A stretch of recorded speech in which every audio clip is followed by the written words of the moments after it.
Ça, c'est juste un conseil pour les parents. C'est un conseil pour les parents. Vous qui envoyez vos enfants en Europe, au Canada, en Amérique, s'il vous plaît, assurez-vous que vous pouvez supporter ces enfants-là. Même pour un minimum, même pour un début ou pour apprenez à soutenir ces enfants-là. Je viens de perdre un ami et lui, il est mort. Il est arrivé en Europe. Ça fait 2 ans qu'il arrive en Europe. Et quand il arrive en Europe, quand il venait, son père avait pris un crédit pour qu'il vienne.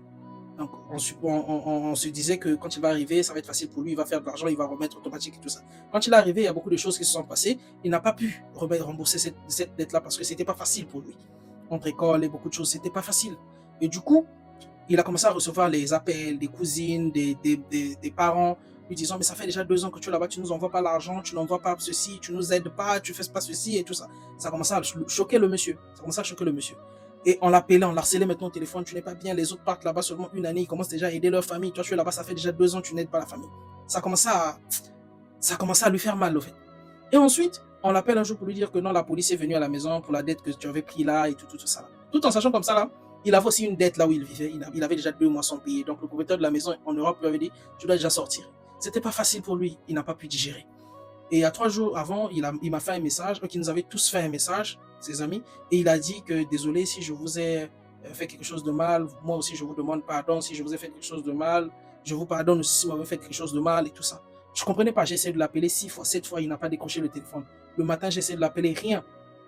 Et après, à 17 h, j'ai appris que, le lendemain à 17 h, j'ai appris la nouvelle qu'on est venu trouver son corps, il est mort. C'est juste pour vous dire qu'il s'est suicidé. Pourquoi? Parce qu'il avait trop de pression. Déjà en Europe, les gens ont tellement de pression.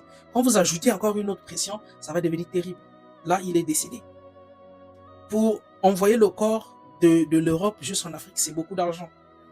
Les 1 million qu'il avait pris au pays là, vous pouviez l'aider à cette époque-là, à rembourser. Mais vous êtes là, vous vous dites que quand quelqu'un fait 2 ans, une année, ça veut dire qu'il a déjà assez d'argent, il peut aider toute la famille. Vous ne connaissez pas les réalités de l'Europe. Vous ne connaissez pas les réalités de l'Europe. Évitez ça, évitez ça. Là, vous avez perdu un membre de famille. Nous, on a perdu un ami. Et c'est compliqué. Il est parti, il ne reviendra plus jamais. À un certain niveau, en Afrique, on doit comprendre certaines choses. On doit comprendre que partir en Europe ne veut pas directement dire que tu deviens stable financièrement, que tu deviens bien.